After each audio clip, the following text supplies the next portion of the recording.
Haleluya. Amen. Haleluya. Amen.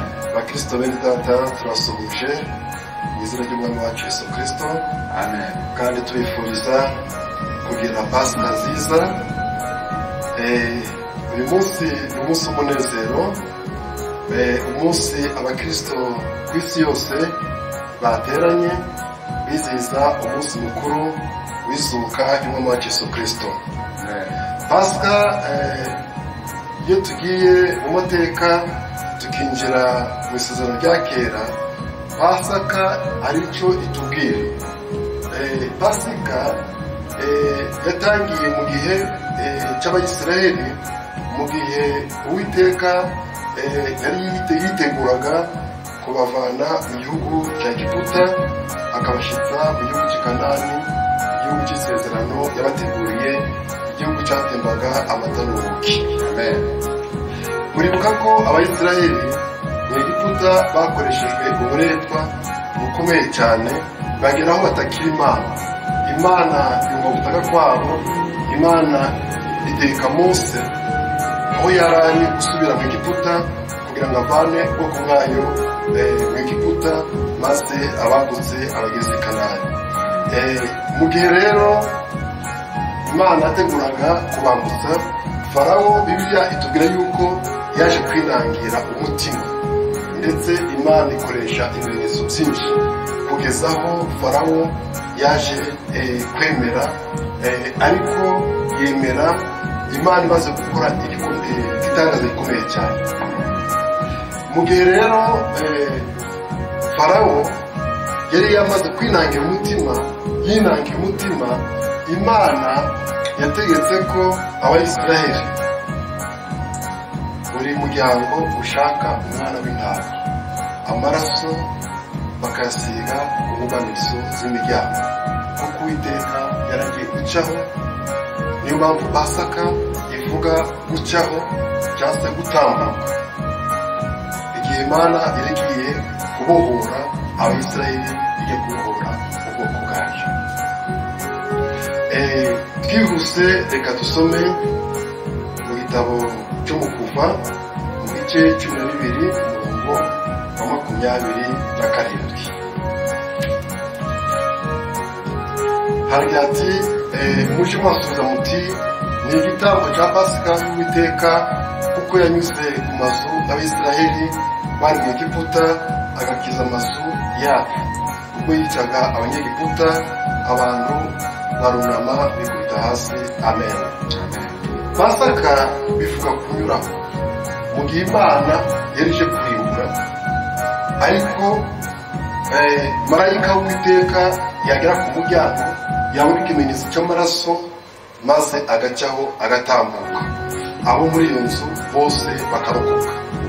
Aho ageze atari ikimenyetso cy'amaraso, marayika akarimbura kuva ku mwana kugeza ku mukuru.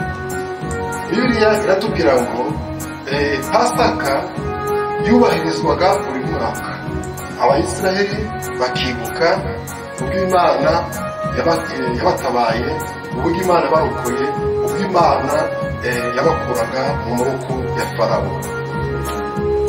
Iyo tugeze mu isezerano rishya tuhabona nanone uburyo Imana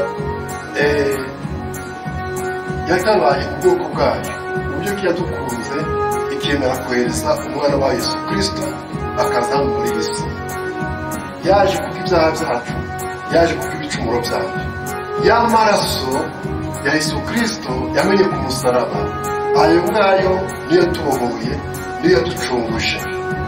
Twarabukurimbuka, twarabupfa urupfu rwo ku musaraba, ariko umwami Yesu Kristo yemera kutubambirwa, yemera kuja ku musaraba, atega imisumari mu biganza no mu birenge, arakubitwa, yambika ikizingo cy'amahwa kubera ibyaha byanjye, kubera ibyaha byawe, ariko amaraso ye araturokora.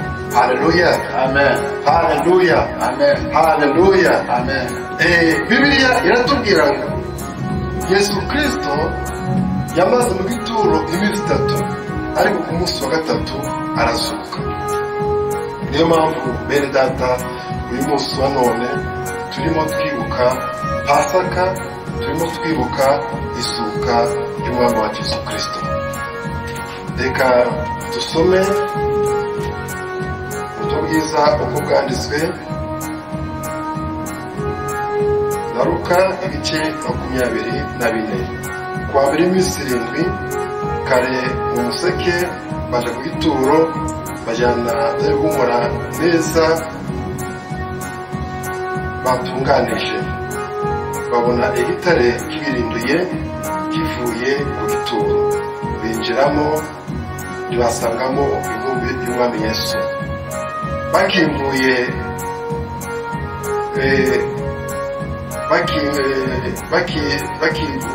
mu kantu, abagabo babiri bahagarara aho bari bambaye imyenda irabagirana. Abagore baratinya bubika amaso, nuko babagabo barabaza bati, niki gitumye mushakira umuzima mu bapfuye? Ntari hano ahubwo yazutse. Mwibuke ibyo bavuganye namwe akiri Galilaya, ati umwana w'umuntu akwiriye kugambanirwa ngo afatwe n'amaboko y'abanyabyaha, abamwe maze azazuke ku munsi wa gatatu. Bibuka amagambo ye, bava ku bituro basubirayo. Ibyo byose babibwira abigishwa 11 n'abandi bose. Abo ni Mariya Magdalena na Yohana na Mariya nyina wa Yakobo n'abandi bagore bari kumwe nabo. Babwira intumwa ibyo bumvise, ibyo babonye. Ariko ayo magambo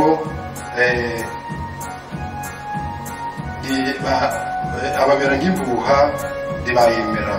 Maze Petero arahaguruka yirukanga aje ku gituro, arunama arungurukamo, abona imyenda y'ibitare ari yonyine, asubira iwe atangazwa n'ibyabaye. Amen, amen, haleluya, amen. Hano muri ubutumwa bwiza bwa Luka batubwira uburyo ki b'abagore batatu batunganije ihumura neza, basura ku gituro ku munsi wa gatatu kare mu museke, basanga ibuye igitare cyavuye ku gituro. Binjiramo basanga intumbi ya Yesu ntayirimo. Bamuka bakibaza ibyabaye. Abagabo bambaye ibyera babiri barababwira ati, kuki mushakira umuzima mu bapfuye? Ntari hano yazutse. Haleluya, amen. Umwami wacu ntakiri mu gituro, umwami wacu yazutse. Umwami wacu ni umwami w'abazima, si umwami w'abapfuye. Bene data, uyu ni umunsi mukuru w'ibyishimo, ni umunsi mukuru w'umunezero ku bakristo bose, kuba barangije kwakira Yesu Kristo nk'umwami n'umukiza mu mitima yabo. Mwene data, niba uri hano, niba utwumva ukaba utaramwakira, zamura ikiganza cyawe tujye gusenga isengesho nawe umwakire umwami n'umukiza. Mwami Yesu, turagushimye. Amen. Turaguhimbaje kuko umwami wawe.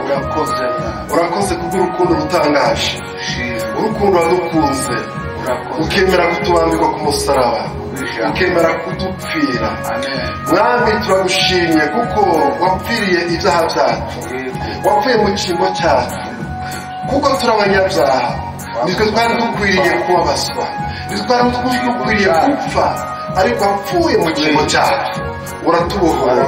Turagushimye cyane, izina ryawe nabw'icyubahiro. Uyu mwanya turi imbere yawe, uyu mwanya turi imbere yawe, uyu mwanya turi imbere yawe.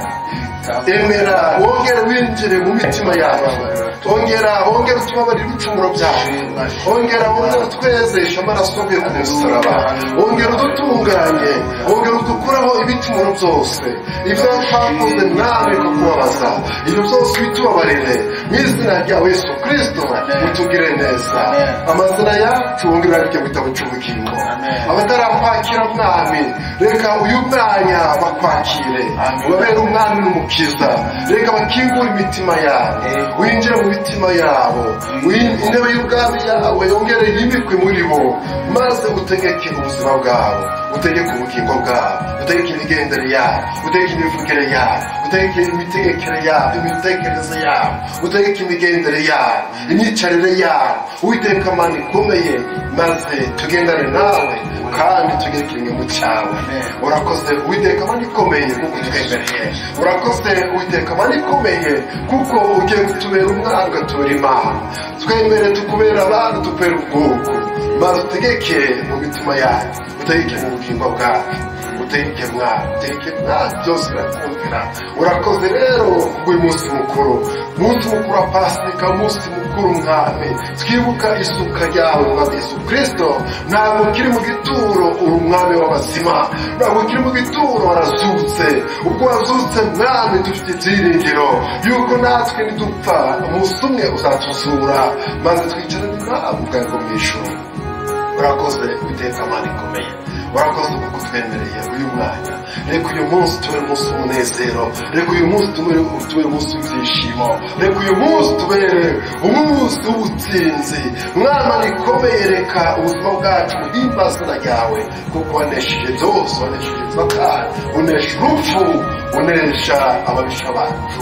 Urakoze kuko utwemereye mu izina rya Yesu Kristo. Urakoze. Amen. Amen. Amen. Amen.